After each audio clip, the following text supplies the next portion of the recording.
ba'zida New Yorkning jarohat huquqi bo'yicha advokatlar bilan suhbatlashayotgan paytingizda go'yoki ular sizlar bilan o'zga sayyoraliklarni tilida gaplashgandek tuyuladi. Chunki hattoki siz ingliz tilini yaxshi bilsangizda, ba'zi bir oddiy bo'lgan atamalarni ma'nosini unchalik yaxshi bilmasligingiz mumkin.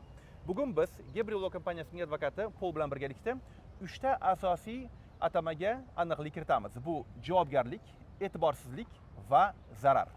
Har birini hozirda biz ko'rib chiqamiz. E'tibor bilan ushbu videoni tomosha qiling, chunki hurmatli New Yorkdagi vatandoshlarimiz, qanchalik sizning huquqiy madaniyatingiz yuqori bo'lsa, shuncha o'zingizga yaxshi bo'ladi. Hi Paul, how are you? Doing well, Otabek. How are you today? I'm well, thank you very much. So, just a couple of terms for today, okay? Of course. So, the first one, liability. So liability describes the legal responsibility. Who is responsible after an incident occurs? And that person who was responsible is ultimately going to have to pay compensation to the person who was injured. Thank you. And the next one, negligence.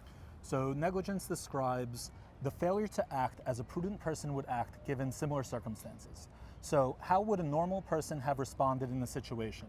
And if you fail to act how a normal person would have acted in that situation and you cause someone injury, you would be liable for their injuries.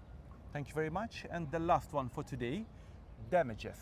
So damages describes the harm that was caused to an individual. When you're injured, if you're out of work, you have lost wages.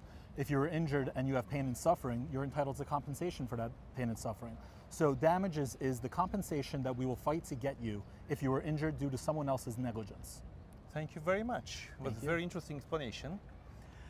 Hurmatli New Yorkdagi vatandoshlarimiz, yana qaysi yuridik atama bo'yicha sizga biz tushuntirish ishlarini olib borishimiz kerak advokat bilan birgalikda. Iltimos aynan o'sha atamani mana shu video tagida izoh tarzida qoldiring va biz har bir atama bo'yicha alohida video roliklar tayyorlaymiz. Va aytgancha, hurmatli New Yorkdagi vatandoshlarimiz, xudo ko'rsmasin, agarda New York shtati yoki New York shahrida siz birorta jarohat olgan bo'lsangiz, sizni kuchi uchta olgan bo'lsa, yoki xudo ko'rsmasin, agarda beparosat doktorlarning aybiga ko'ra sizda muammolar bo'layotgan bo'lsa, yo'lda o'tayotgan paytingizda agarda mashina urib ketgan bo'lsa, yoki xudo ko'rsmasin, agarda avto halokatga tushib qolgan bo'lsangiz va jarohat olgan bo'lsangiz, siz albatta Gabriel Law kompaniyasiga murojaat qiling. Hamma xizmatlar demak bepul, qolaversa hamma tillarda xizmatlar olib boriladi. Nafaqatgina o'zbek tilida, rus tilida, tojik tilida, barcha tillarda xizmatlar ko'rsatiladi. Kerakli telefon raqamlarini ushbu video tagida yozib qoldiraman. Bu degani Mr. Otabek TV kanalida va yaxshilik bilan Gabriel Law'da, qolaversa New Yorkda ko'rishganda ko'rishguncha. Thank you, Paul. Thank you.